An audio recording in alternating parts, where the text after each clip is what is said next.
ഈ വഖഫ് ബില്ലുമായി ബന്ധപ്പെട്ട് കേരളത്തിൽ ഉൾപ്പെടെ ഇന്ത്യയിൽ ഉടനീളം ഒരു കത്തിക്കാൻ ആഗ്രഹിക്കുന്നോ എന്നൊരു സംശയിക്കേണ്ടിയിരിക്കുന്നു. കാരണം അതിന് പിന്നാലെയാണ് കേരളത്തിൽ രാജ്ഭവന് മുമ്പിൽ പ്രതിഷേധമുണ്ടായിരുന്നു, ഡൽഹിയിൽ പ്രതിഷേധമുണ്ടായിരുന്നു. ഇപ്പോൾ ഏറ്റവും പുതുതായി വരുന്നത് ആസാമിലും മണിപ്പൂരിലുമെല്ലാം നിരോധനാജ്ഞ പ്രഖ്യാപിച്ചിരിക്കുകയാണ്. ഇതിന് പിന്നിൽ ആരാണ്?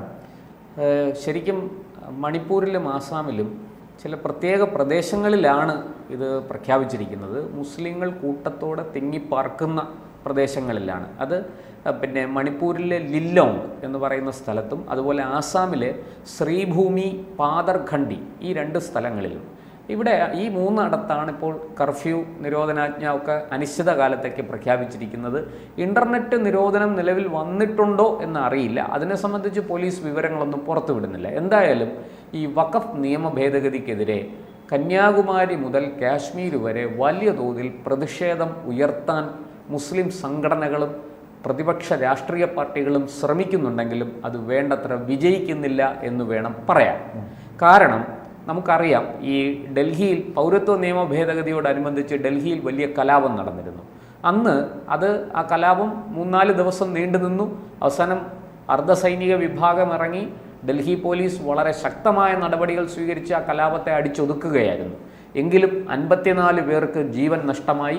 അതിൽ ഒരു IB ഓഫീസറും അതിദാരുണമായി ക്രൂരമായി പീഡിപ്പിക്കപ്പെട്ട് കൊല്ലപ്പെട്ടു.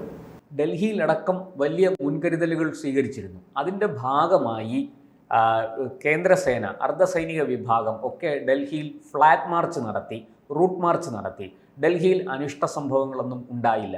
പക്ഷേ നമ്മുടെ രാജ്യത്തിൻ്റെ വടക്ക് കിഴക്കൻ പ്രദേശത്ത് ആസാം, മണിപ്പൂർ തുടങ്ങിയ സ്ഥലങ്ങളിൽ ഒറ്റപ്പെട്ട പ്രദേശങ്ങളിലെങ്കിലും ചില അക്രമങ്ങൾ നടത്താൻ ഈ വിധ്വംസക ശക്തികൾക്ക് സാധിച്ചു എന്നുള്ളതാണ്. അവിടുത്തെ ജനങ്ങളെ ഇളക്കിവിട്ട്, മുസ്ലിം സമൂഹത്തെ ഇളക്കിവിട്ട് അവരെ രാജ്യത്തിനെതിരെ ഒരു കലാപമുണ്ടാക്കാനുള്ള പരിശ്രമമാണ് നടന്നത് എന്ന് നമുക്ക് മനസ്സിലാക്കാം.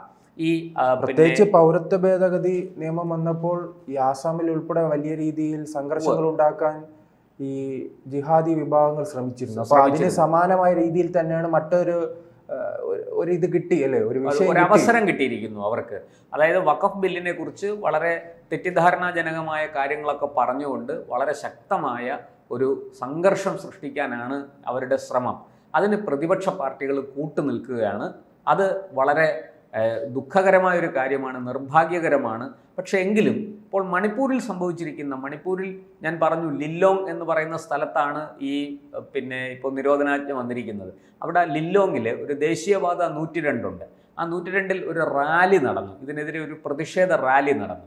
ആ റാലിയിൽ ഏതാണ്ട് 5000 പേർ പങ്കെടുത്തു എന്നാണ് സുരക്ഷാ സേന നൽകുന്ന വിവരം. നമുക്കറിയാം, മണിപ്പൂരിൽ നെയ്തി കുക്കി സംഘർഷമൊക്കെ നടന്ന് വലിയ തോതിൽ പ്രശ്നങ്ങൾ ഉണ്ടായി. അവിടെ വളരെ സമാധാനം തിരിച്ചു വന്നുകൊണ്ടിരിക്കുന്ന ഒരു പ്രദേശമാണ്.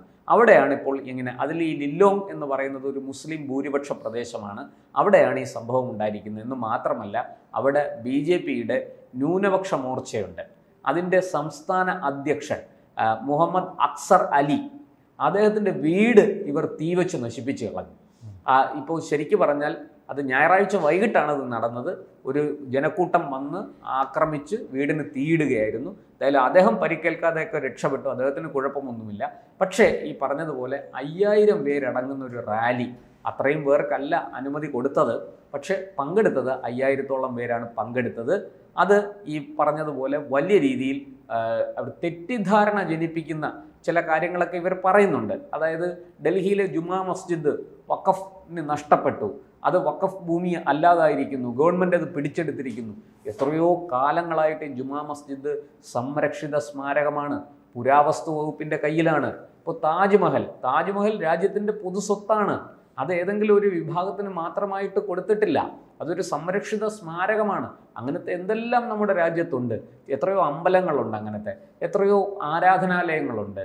ഈ പറഞ്ഞതുപോലെ വളരെ പ്രാചീന നിർമ്മിതികൾ പലതും ഇത്തരത്തിൽ സംരക്ഷിത സ്മാരകങ്ങളാണ്. അതിനെ കൈകാര്യം ചെയ്യുന്നത്, അതിൻ്റെ ഭരണം നടത്തുന്നത്, അതിലെ അറ്റകുറ്റപ്പണികൾ നടത്തുന്നത്, അതിന് വേണ്ടുന്ന എല്ലാ കാര്യങ്ങളും ചെയ്യുന്നത് സർക്കാർ നേരിട്ടാണ്. അതിന് നമ്മുടെ ഈ പുരാവസ്തു വകുപ്പ് നേരിട്ടാണ് ആ കാര്യങ്ങൾ ചെയ്യുന്നത്. അപ്പോൾ ഇത്തരം കാര്യങ്ങൾ അതോടൊപ്പം തന്നെ എന്നെ ആശങ്കപ്പെടുത്തുന്ന മറ്റൊരു കാര്യം, പൗരത്വ ഭേദഗതിക്ക് പിന്നാലെ ഡൽഹിയിലെല്ലാം വലിയ കലാപങ്ങൾ ഉണ്ടായിട്ടുണ്ട്. അവിടെ 50-ലധികം പേർ മരണപ്പെടുന്ന ഒരു സാഹചര്യം ഉണ്ടാകുന്നു. അപ്പോൾ അതിന് സമാനമായ ഒരു കലാപമായിരിക്കുമോ ഈ അവർ ലക്ഷ്യമിടുന്നത്? അത് തന്നെയാണ് ഈ കലാപകാരികളുടെ ലക്ഷ്യം. അതെ, തീർച്ചയായിട്ടും. നമുക്കറിയാലോ, ജാമിയ മില്ലിയയിൽ 2 വിദ്യാർത്ഥികൾ വെടിയേറ്റ് മരിച്ചു എന്നുള്ള കള്ളം പ്രചരിപ്പിച്ച് ഇങ്ങ് കേരളത്തിൽ പോലും മയ്യത്ത് നമസ്കാരം സെക്രട്ടേറിയറ്റിന് മുമ്പിലും രാജ്ഭവന് മുന്നിലും ഒക്കെ സംഘടിപ്പിച്ചവരാണ് ഈ ഇത്തരം കുഴപ്പങ്ങൾ ഉണ്ടാക്കാൻ മുന്നിട്ടിറങ്ങി നിൽക്കുന്നത്. അതിന് രാഷ്ട്രീയ പാർട്ടികളും പ്രതിപക്ഷ കക്ഷികളും ഒക്കെ കൂട്ടുനിൽക്കുന്നു. അതാണ് അതിലെ നിർഭാഗ്യകരമായ സംഭവം. എന്തായാലും ഇപ്പോൾ ഈ അക്രമം സർക്കാർ വലിയ രീതിയിൽ തന്നെ അത് ഗൗരവത്തിലെടുത്തിട്ടുണ്ട്. അതിനാൽ തന്നെ ആൾക്കാർ കൂട്ടം ചേരുന്നതിനെ നിരോധിച്ചിരിക്കുകയാണ്. ഈ പറഞ്ഞ മണിപ്പൂരിലും ആസാമിലും, ഈ പറഞ്ഞ 3 സ്ഥലങ്ങളിൽ, മണിപ്പൂരിലെ ലില്ലോങ്ങിലും അതുപോലെ ആസാമിലെ ശ്രീഭൂമിയിലും പാതർഖണ്ഡിയിലും ഇവിടെ ഒരു കാരണവശാലും കൂട്ടം ചേരരുത് എന്ന് കർശനമായ നിർദ്ദേശം കൊടുത്തിട്ടുണ്ട്.